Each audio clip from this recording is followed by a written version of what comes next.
let's start recording. Okay, so today we're going to talk about dihedral, and then I'm going to revisit symmetric. And in revisiting symmetric, we're now going to, when I was talking about the symmetric group the first time, I gave you some sets of notation, but we're going to use a different set of notation this time called cycled notation, which is very helpful. It's basically how everyone refers to when they talk about the symmetric group, but let's start with dihedral. Okay, so first things first, we're going to talk about the dihedral group.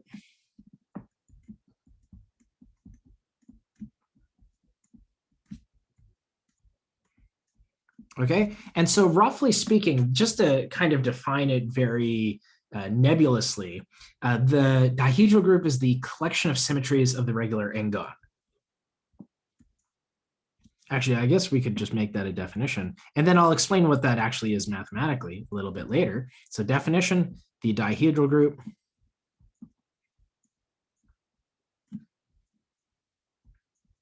Dn is the collection of, let's say, rotational and reflectional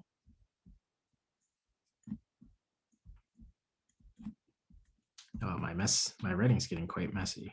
Reflectional symmetries of the regular n-gon.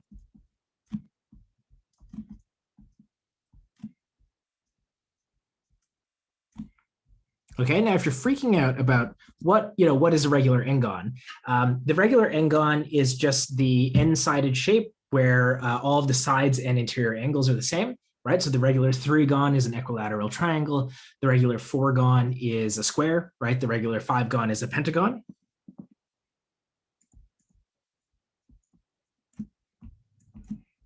So the regular 3-gon, this is the equilateral, just any equilateral triangle.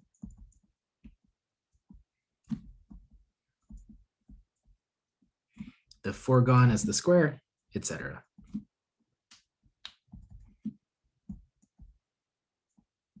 Five-gon's pentagon, 6-gon, what are they called again? Hexagons, right? Etc., etc., etc. Okay, so you're going to write one of these things down. You're going to take a look at all of its rotational and reflectional symmetries, and that is the dihedral group, and we denote it Dn. Now, as a comment here, which I think is worth making, this notation Dn is not universal, okay? So some people, maybe let me call this a note. So this is a note. So some people call what we're going to call Dn, some people call that D2n.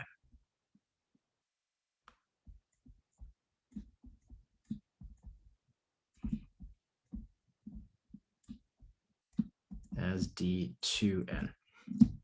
Okay, and that's very annoying because when somebody then is talking about D8, you're not certain whether they're talking about the, the symmetries of the square or the symmetries of the octagon, right? So you have to be careful. All right, so be careful.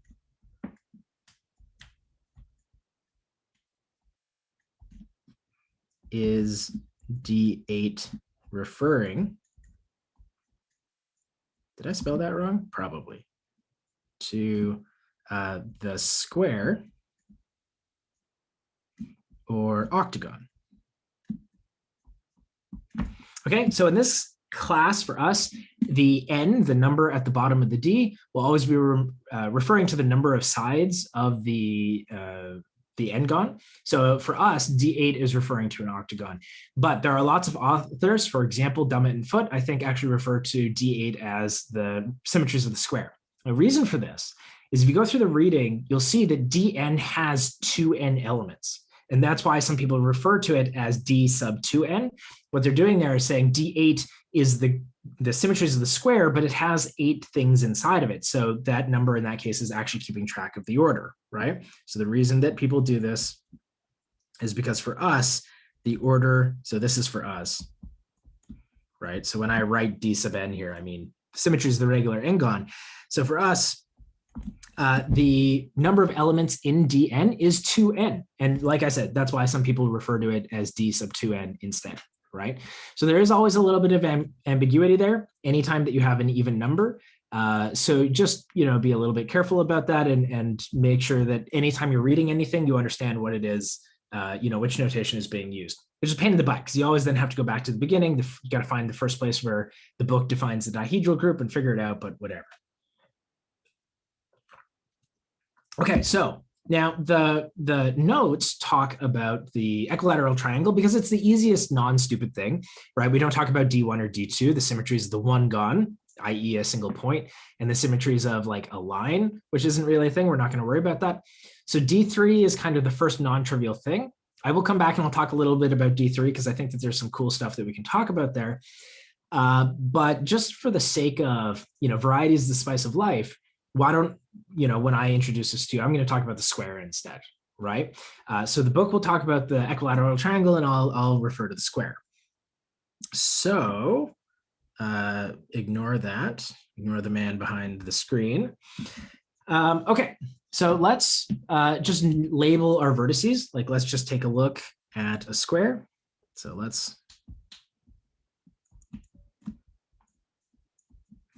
look at the square, okay? And I'm going to label the vertices A, B, C, D. Okay, so I'm going to say that this is my standard, and who knows why, but I'm going to start labeling them in the top left-hand corner so that the top left-hand corner is, oh, what am I doing? The top left-hand corner is A. Now, of course, it doesn't matter. You can call them whatever you want. These labels are just going to help us keep track of what exactly is happening. And if you're taking notes and you want to follow along and you want to start with A somewhere else or use the number 1, you're totally free to. Now, in the book, Ali kind of goes through and talks about, look, here are all the ways that we can rotate things, and here are all the ways that we can reflect things. But it turns out later on that you really only need 2 generators for the group. You only need to figure out a rotation, right? In this case of 90 degrees, and a single reflection about a single axis. Okay, and it doesn't matter which rotation you take, which direction you take, and it doesn't matter what axis you reflect in. You can generate the entire group this way.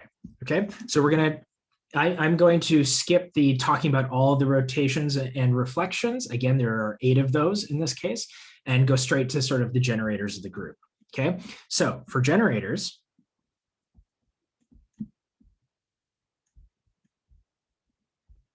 we have rotation.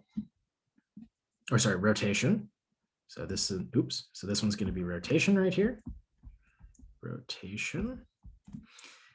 So I'm going to take A, B, C, D like this. And in fact, when I'm feeling lazy, I might skip the lines. Like, I've arranged them in a square, right? You know what's going on. So rotation. And I'm going to rotate it. It doesn't matter which way you go. I actually don't remember which way the book does. I think I usually go counterclockwise, but it doesn't matter. Right, like that, right? So that is a reflection by 90 degrees counterclockwise. And so you can see just everything is kind of pivoted around, right? You've taken like this is a rectangle, right? You took it and you just went boop, like that. And so then R squared, you'll do it again, and then R cubed. And then you can see if you rotate this thing 4 times, you're going to end up at the identity, right? Because it has 4 sides. And so if you rotate 4 times, you'll get back the identity. So R to the 4 is the identity, right? Immediately. The other generator is reflection. Now, be careful when you do reflection, because if you're not careful about what you're doing, you might get confused. So when I choose reflection, what you're going to do is you're going to choose any axis that passes through the center of the regular n-gon and one of your vertices. Okay, so in this case, you don't want to take like the x or the y axis. That's not going to work. You're going to choose one of your vertices and draw the line between your vertex and the center. That's going to be the axis about which you reflect. Okay, so in this case, so I've got A, B, C, D like this. And maybe let's choose, I'm going to choose this one. Okay, so you're not allowed, again, in this case, you're not allowed to go horizontal or vertical. That's not an allowed reflection. Okay, it's got to go through a vertex. So when I do this reflection right here, I usually call it F. I think the notes call it S, but it doesn't matter. So what is that going to give me? So B and D are actually fixed under this. So C and A are just going to flip like so. Okay. I usually call it F for flip. That's just how I do it. But again, it doesn't matter what you call it, right? If you want to call it S, that's totally fine. And obviously, I hope it's obvious at least, but yell at me if it's not. If I flip back, I get back the identity, right? Because flipping a second time is just going to undo the original flip. And so you'll arrive back where you started. And so the collection of all elements in this group, it turns out you have to convince yourself about this. It's not immediately obvious. But then D4, let's say all together,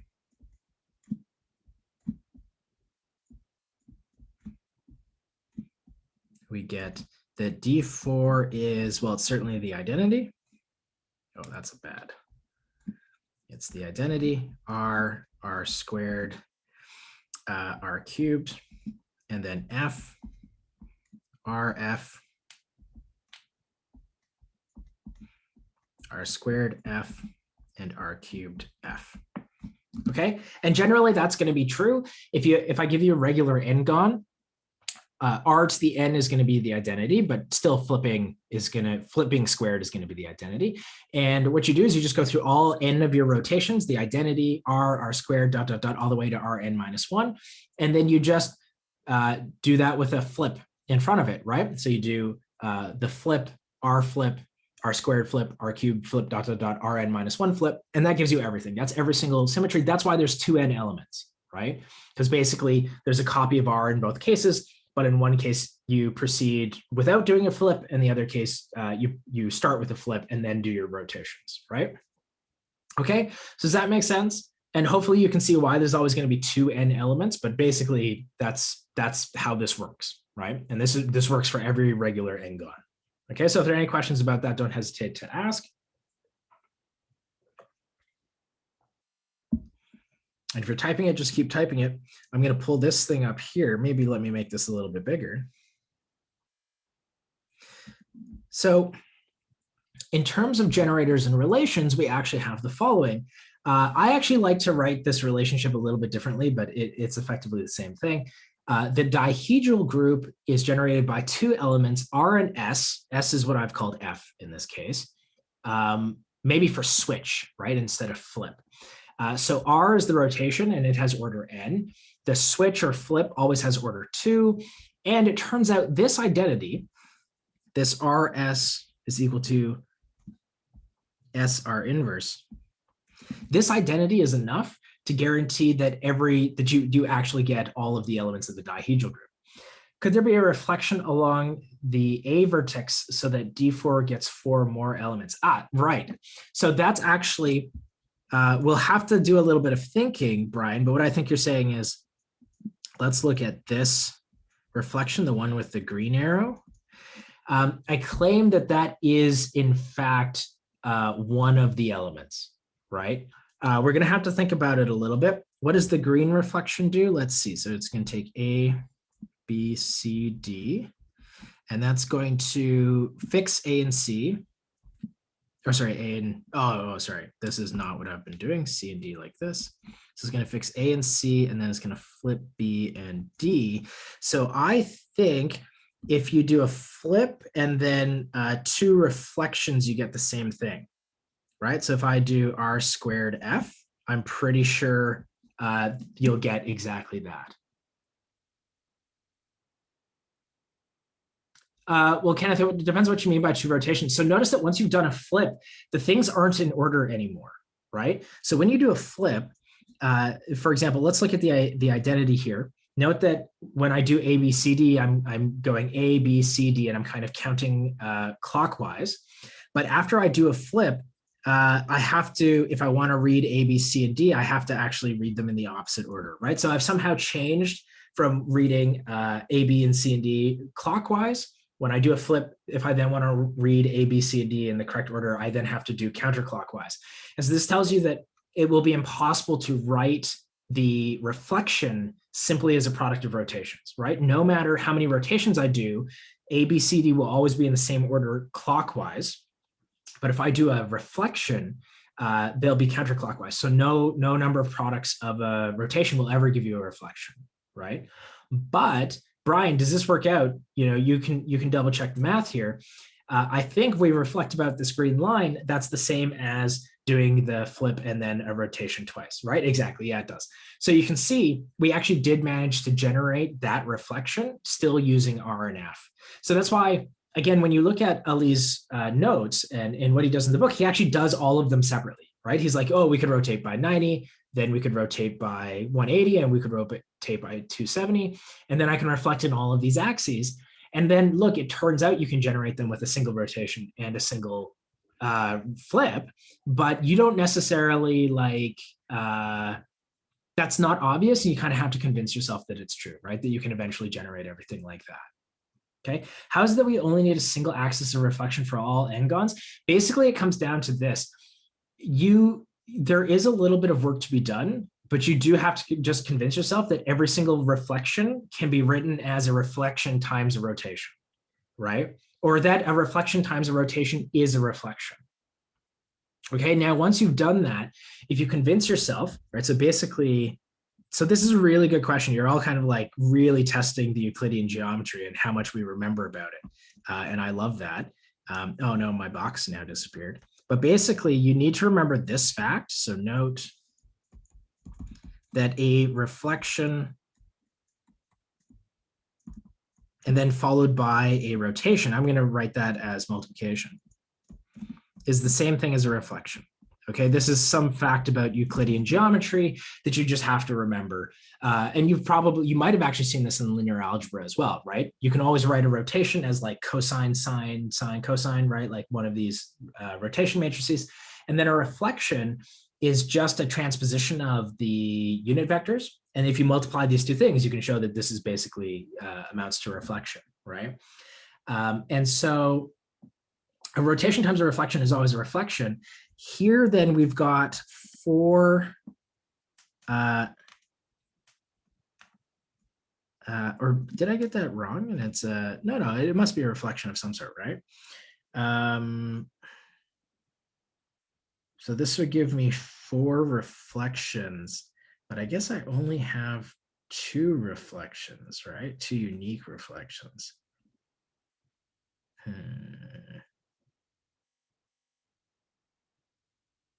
Oh, but I guess, yeah. But I'm counting each of these reflections. No. Still, I'm thinking, maybe I'm thinking about this in the wrong way. Let me think on this a little bit more. But basically, the argument comes down to the fact that some combinations of rotations and reflections always gives you either a rotation or a reflection. And then you can argue just based on cardinality, right? You can just say, listen, I know that the regular n-gon always has 2 n symmetries. And then this group always has 2 n unique elements and therefore must be all of them. Does that make sense? I have to remember exactly whether, reflections and rotations give you reflections or rotations or whatever it is, but it comes down to a cardinality argument, right? Okay. Yes. Why do I feel like I'm missing reflections, right? We've got the yellow arrow, the green arrow, but there must be other reflections that I'm not thinking about. I guess maybe actually I'm not thinking, maybe we do get the horizontal and vertical, whatever, we'll work it out later. If we really want to, we could work out what RF is and R cubed F, and then we'd figure it out. Okay, so maybe we'll do that if we have a little bit of time. There's some content I want to get through, but if we want to, we could figure it out and we'll compute what those things are. Now, just as kind of like my personal notation, my personal thing, I tend to write this as RSR is equal to S, or, in my notation, I write this as RFR is equal to F. They're the same thing. I like to write it a little bit more like this because it's easier for me to see what's going on, or at least to remember it. But of course, those are equivalent, right? Because you just multiply both multiply by R on the right, and you'll get exactly this equation. So I tend to remember it this way. Some people will also do this. I do not like this one, but some people will do RF is equal to FR to the n minus 1. Okay, and the reason that that's equivalent is because R to the n minus 1 is equal to R inverse, right? Because if I multiply R to the n minus 1 by R, I would get r to the n, which we know is the identity. Some people write it like that. That one's a little bit annoying because it does actually have n in it. And the great thing about this representation of the dihedral group is that there's no actual n's, right? So if we don't write r inverse as r to the n minus 1, then there aren't any n's in our representation, in our relations, which give us the group. And so that's kind of nice, right? I like that. So personally, my favorite, I write it like this. But you choose the one that makes the most sense for you. There's a couple other ones too that can also generate this group, but like I'm not super worried about it. Right? This is the kind of the one that comes up most naturally. So are there any questions about that? Otherwise, like that's basically it for the dihedral group. Anytime that you want to compute things in the dihedral group, you basically just smush them together and then you use this relationship, right? The R is equal to F. Use that relationship to just simplify things as much as possible. There's another way to do it, but we have to talk about symmetric groups first. Okay, so are there any questions about that? That makes sense?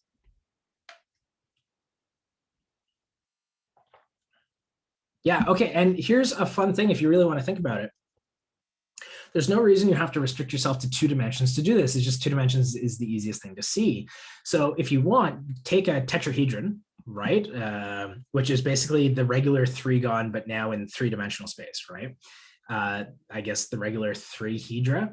So take like a tetrahedron and then think about all the symmetries, the 3-dimensional symmetries of a tetrahedron. This will also form for you a group, right? And you can try and write that group down. So there's no reason to restrict yourself to 3 dimensions or 2 dimensions. You can do it in 3. In fact, there's no reason to restrict yourself to 3 dimensions. You can do this in any number of dimensions you want. Normally, your first group theory course, you're just going to do this in 2 dimensions, but there's no reason to do it in R2. And generally, anytime you talk about the symmetries of things, you end up getting a group, right? It's very easy to see that if you take an object, I don't know what sort of object, here's a stapler.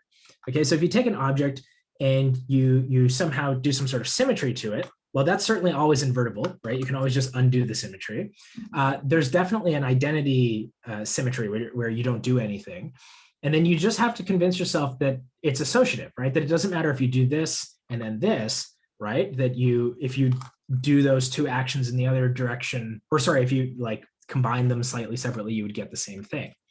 You do have to be a little bit careful about associativity in multiple dimensions. It doesn't actually always work out depending on the object that you have. But again, that's something for you to play around with and experiment with. If you really, really want to get fun, what are the symmetries of the circle? Okay, let's just do it in R2. What are the symmetries of the circle? Think about it. All right, see if you can come up with it. And then the next step obviously is to say, what are the symmetries of the sphere?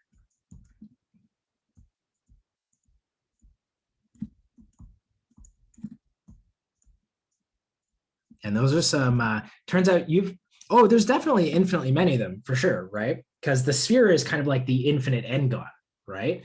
And so you kind of see that like immediately for any degree of rotation of the circle, you do get a symmetry, right? So immediately you have a circle's worth of symmetries. And then you also have the antipodal map where you basically map the North Pole to the South Pole. And you have that as well. And the thing is, you've all actually seen this thing, I'm pretty sure. If you've played with like O2, the orthogonal group on 2 letters, that's exactly the symmetries of the circle. All right, do you remember this either in linear algebra or possibly even in this class, this group as a subset of the 2x2 matrices? All right, the collection of orthogonal matrices, those are precisely the symmetries of the circle. Okay, so if you want to, you can play around with that and see if you can get it. But that's kind of a fun exercise, I think. Okay, so the symmetric group, we've already talked about the symmetric group, right? So recall if X is a set, then we define Sx to be the collection of bijective maps.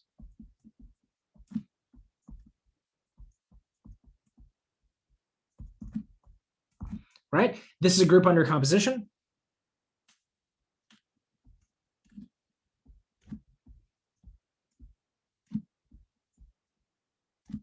So I did this, when was this? I think this might have actually been the very first lecture, like the first real lecture, right?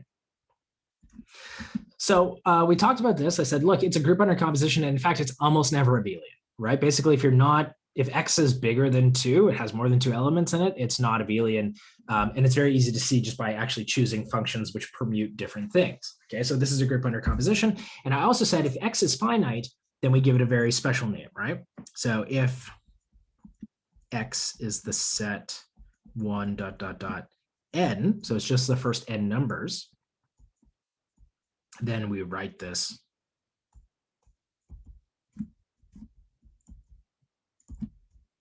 as Sn, right?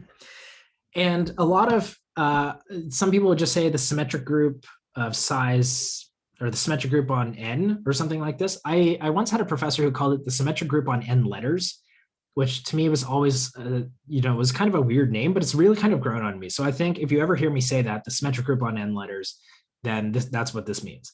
Or the symmetric group on n numbers, I suppose you can call it. But yeah, this is Sn. And last time, let me check which things I did, because I did give you a couple of examples but I wrote them down here. Let me see what I did. So we did the following. So we looked at, so last time, let's say previously, because it wasn't last time. So previously, we looked at these things. So if you're like, wait a second, you talked about this once before, I'm like, yes, I did. But if you don't remember, I gave you these 2 examples of permutations in S3. Okay. Now, does everyone remember how to read this? Because if not, I'm happy to go over it. But it was basically, maybe let me just write it down for sigma. This said that sigma of 1 is equal to 2. Right? We got that from like reading this. Sort of the top number is the input and the bottom number is the output. So sigma of 2 is equal to 3 and sigma of 3 is equal to 1, right? So that's how you do that. Does everyone remember that? And then we could talk about if you multiplied these 2 things or composed them, how you would basically actually figure that out. So this time we're going to talk about a different notation, a notation that is actually much more convenient. But requires like almost always doing a lot of this. Anytime you're actually multiplying 2 elements of this, you're constantly like, you've got your finger out and you're moving it around the page. Okay, but does this look familiar? Or people are like, oh yeah, okay, I remember talking about that a couple of weeks ago. Okay, perfect. So this time what we're going to do is we're going to change notation a little bit. There's actually a way of writing these as matrices as well. So in particular, if you're doing things on a computer, sometimes you'll write these as matrices instead. But if you, let me show you cycle notation. So here's cycle notation. So let's see, what's the best way of doing this? So cycle notation.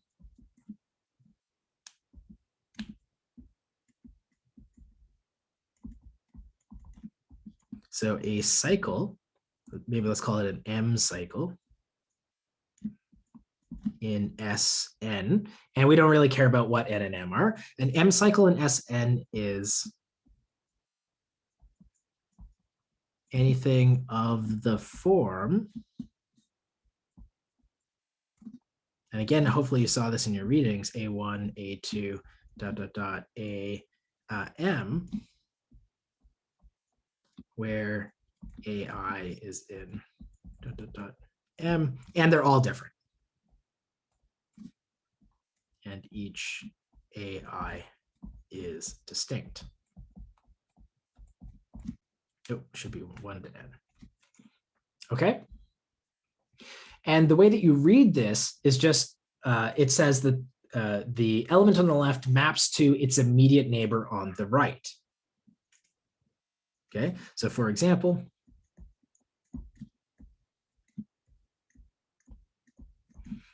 in S3, our examples above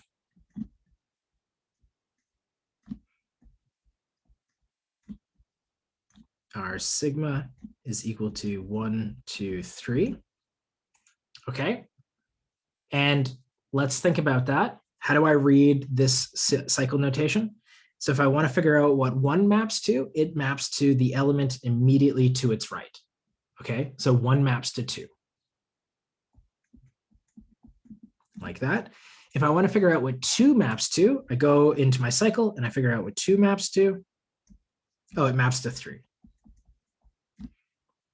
Okay. And then if you want to figure out what 3 maps to, well, now I'm at the end of the cycle, so I have to go back to the beginning, and that tells me that 3 maps to 1. Okay, so when you actually have a cycle, it just tells you, look, 1 maps to 2, 2 maps to 3, 3 maps to 1. Tau then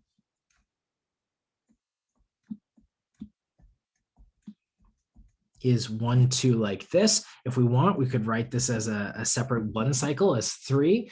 We often, what we'll do though is we drop the 3. Okay, so 1 cycles are dropped. We know that if your number does not appear anywhere in the cycle, then it maps to itself. Okay, so normally we would actually just omit that, and we would just write tau is equal to 1, 2, right? So where does 3 map to? Oh, 3 doesn't show up anywhere in the cycle, therefore 3 maps to itself. So any number which is not in the cycle is fixed, okay? It's preserved. Does that make sense? Does everyone understand cycle notation?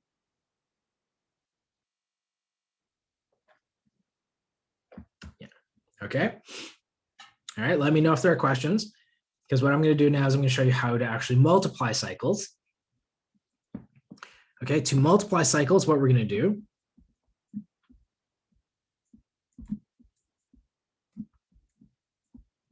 is we're going to, that's not how you spell cycles, cycles. What we're going to do is we're going to start on the right, choose a number, and just track what it maps to under previous cycles. All right, so start on the right.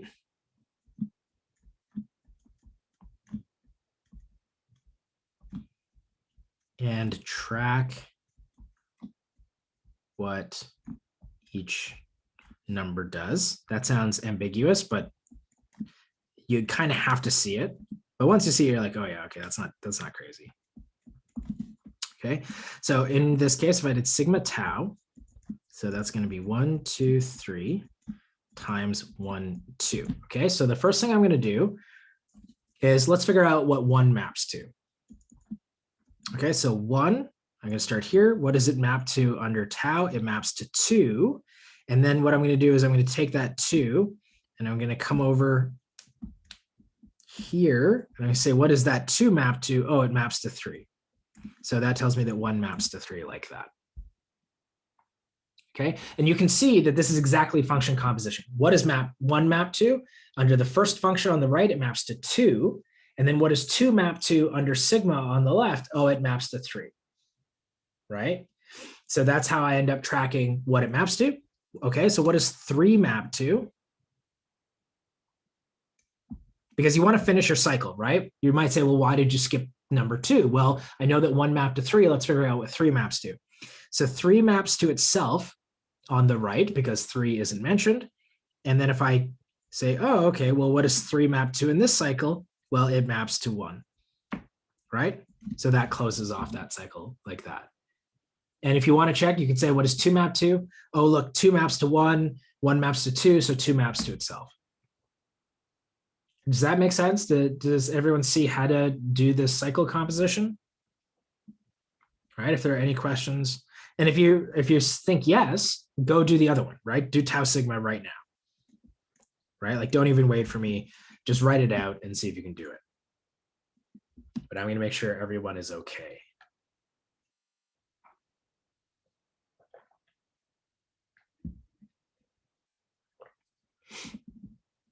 Okay, that's good. So again, if you're working out tau sigma right now, just keep going. You know, don't wait for me at all. All right, I'm going to work it out for you. I'm doing this live, right? Okay, so 1 maps to 2 maps to 1. So 1 maps to itself. 2 maps to 3 maps to 3. And I know it's going to close here, but 3 maps to 1 maps to 2. Exactly. So that's 2, 3 like that. And this is what I'm saying. There's a lot of like, you know, using your finger to be like, okay, you know, 2 maps to 3. And then I go back to the left, 3 maps to, oh, itself. Okay, and I write it down. Okay.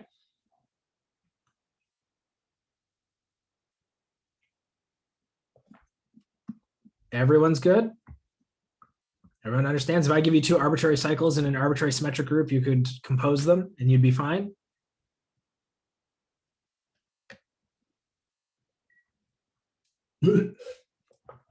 Probably. I like that. That's my favorite answer for sure. Okay.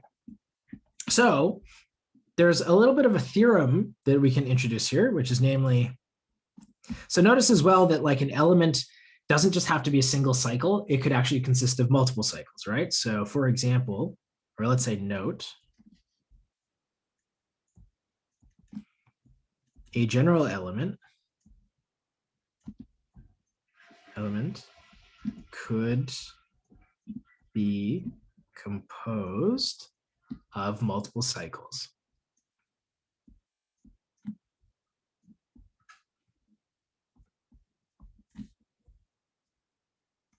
Right? So for example, let's take an example. Let's do something like S and S5. So for example, in S5, we could have something like what? Sigma equals 1, 3, 4. Let's make it bigger. I want more numbers to work with. Let's do S8. 4, 7, 2. Okay, so that could be an element, and is actually a product of cycles. And there's no, even though it's a product, there's nothing more that we can do about this, right? Like we can't simplify this any further, because if you like tried to do this product, the cycles are actually disjoint, and so it's impossible to do any more simplification. And I guess actually that's a theorem that's worth talking about. So we can say something like theorem, disjoint cycles commute. Right? So if two cycles are disjoint, meaning they don't have any numbers in common, then you can actually write them in either order. So above here, these two cycles are disjoint. Right? So for example, 1, 3, 4, 7, 2. These don't have anything in common. So I could actually flip the cycles around like that. And they can't be simplified any further. Again, actually try and do the multiplication if you want. What does 1 map to? It maps to 3. What does 3 map to? Oh, it maps to itself because 3 doesn't show up in the left-hand cycle, right? Right, like if I'm looking at this one. So 1 maps to 3, maps to itself. 3 maps to 1, maps to itself. So if you actually do this multiplication, you just get back out the two cycle 1, 3. And then if you do the exact same thing for 4, 7, 2, again, you just get back out the cycle 4, 7, 2. So disjoint cycles commute and can't be simplified any further, right? So no more simplification.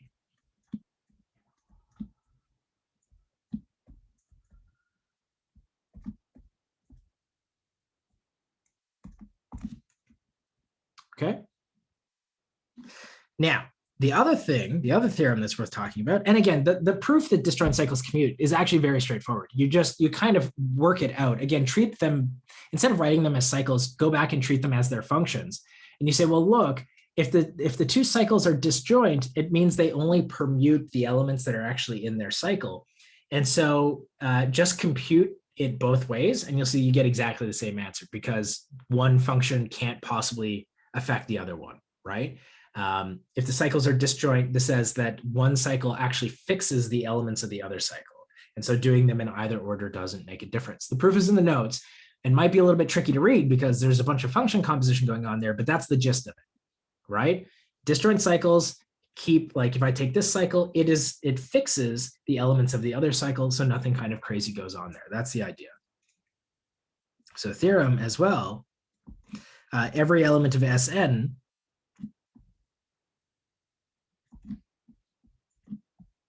can be written as a product of disjoint cycles. So can be written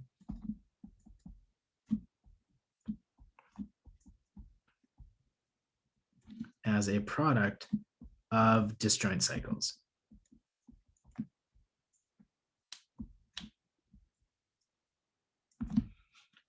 Okay. And the proof for that fact is also really straightforward. Most of these facts are really straightforward, but are just kind of a little bit messy to write down. The way that you actually do it, let me kind of give you an example. So for example,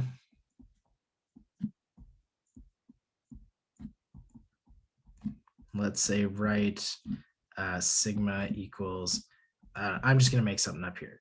2, 3, 4, 5, 6. So here's an element of S8. And I'm really just going to make stuff up here.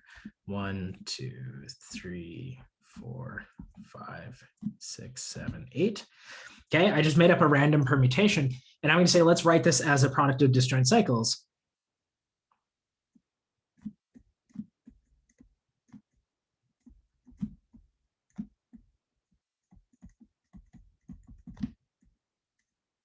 Okay, and if we're lucky, hopefully this actually will lead to something non-trivial. But here's how the proof actually goes. The proof and the way that you would actually compute how to turn something into a product of disjoint cycles are exactly the same. So what we're going to do is we're just going to start. We're going to say, okay, well,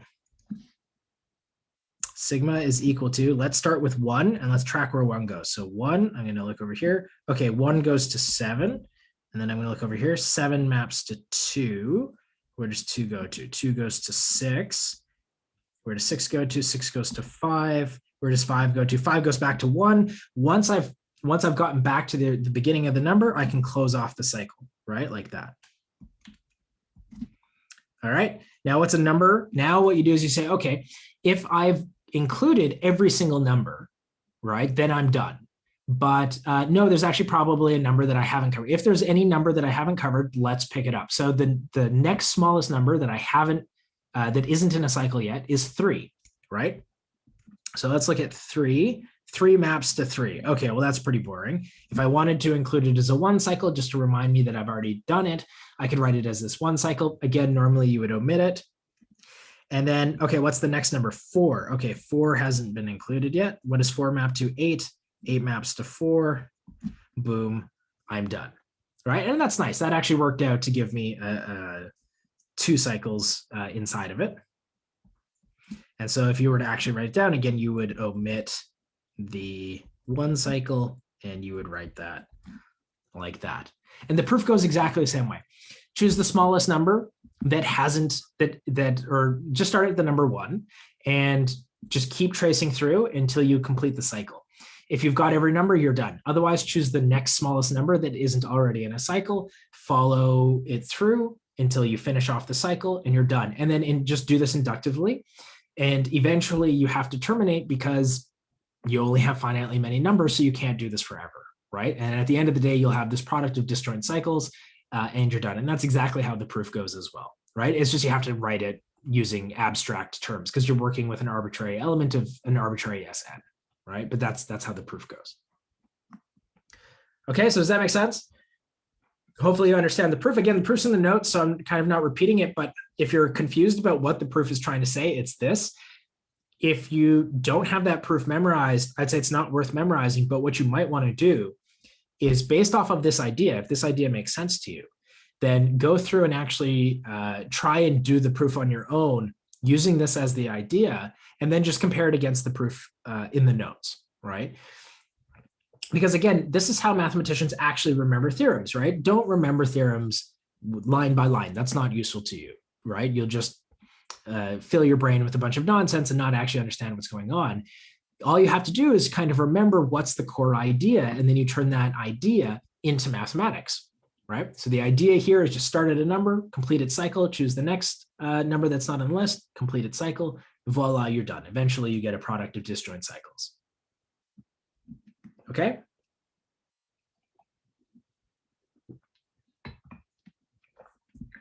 All right, so hopefully that makes sense. Nobody seems to be too upset yet. So theorem, so if sigma is written, and here's one of the reasons why cycle notation is really useful. If sigma is written as a disjoint product of cycles,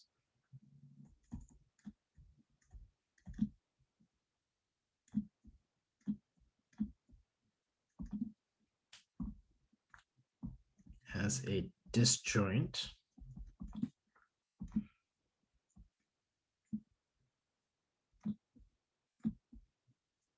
product of cycles, its order is the least common multiple of the lengths of each cycle.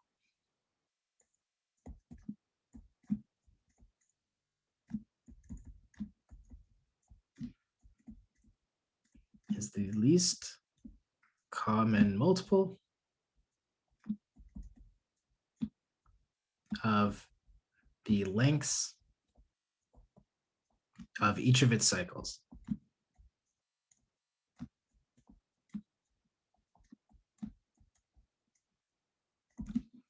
Okay. And the proof is, again, very straightforward. It's basically that your proof is a product of disjoint cycles. Here, let me use kind of the example above here. So here again is the proof idea. So again, if we have sigma is equal to 1726548, well, then sigma squared is 17265 squared times 48 squared, right? Because the cycles commute, which means that when I take sigma squared, I can just rearrange them so that everything is together, right? Now, the order of any individual cycle is clearly its length, right? If I give you a 2 cycle, if you act that 2 cycle on itself, you definitely get the identity. If you get a 5 cycle, it's like rotation in the dihedral group, right? Each time you just map 1 to the left. If you square it, you're going to map to the element 2 elements away. If you cube it, you're going to map to the element 3 elements away. So if you take something and you raise it to the m, which is its length, then you just get back the identity, right? So the fact is, you can see here, if I did sigma squared, this term here would actually become the identity, right? If I do sigma cubed, again, that's going to be 17265 cubed, 48 cubed, like that. So the question then is, what is the smallest n such that sigma to the n is equal to the identity?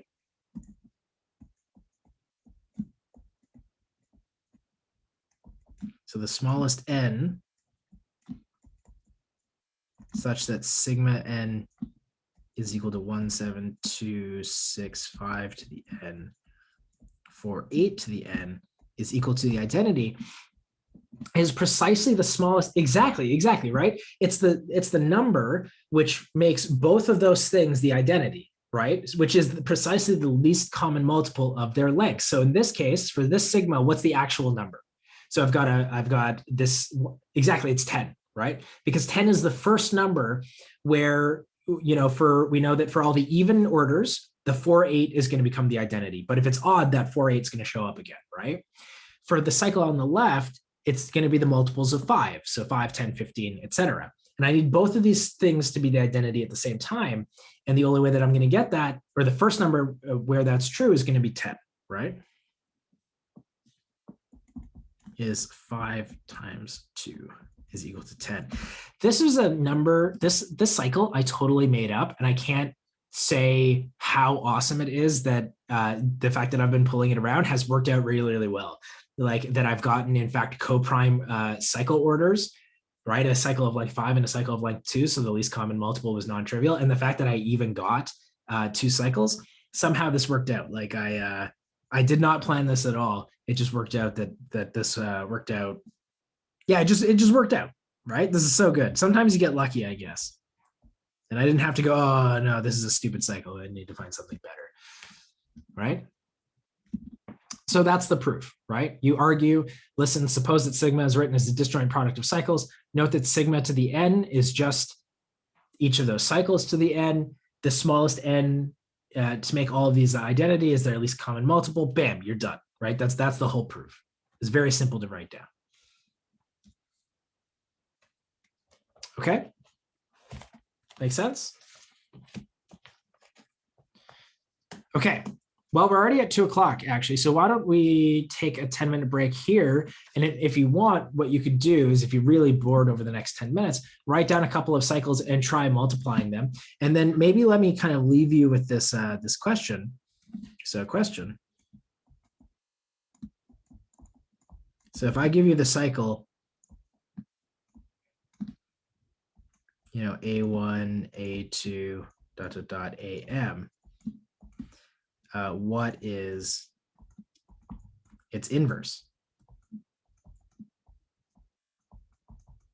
Right? So if I give you the cycle 1, 2, 3, what is the inverse of that cycle? And how could you write it as a cycle? First of all, is it still going to be a cycle? Right? Maybe it's not, like maybe it's not a single cycle. Maybe the inverse of a single cycle is a product of cycles. Who knows?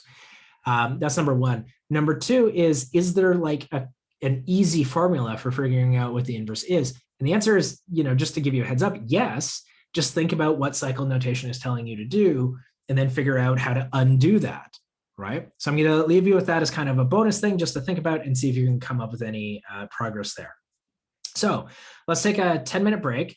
By my watch, it's currently 2:02, so 2:13 by my clock. Otherwise, again, just set it to be 10 minutes and we'll come back. Okay. And if you have any questions, throw them in the chat. I'll be around and I'll be more than happy to answer any questions that you have. Okay. So 10 minutes.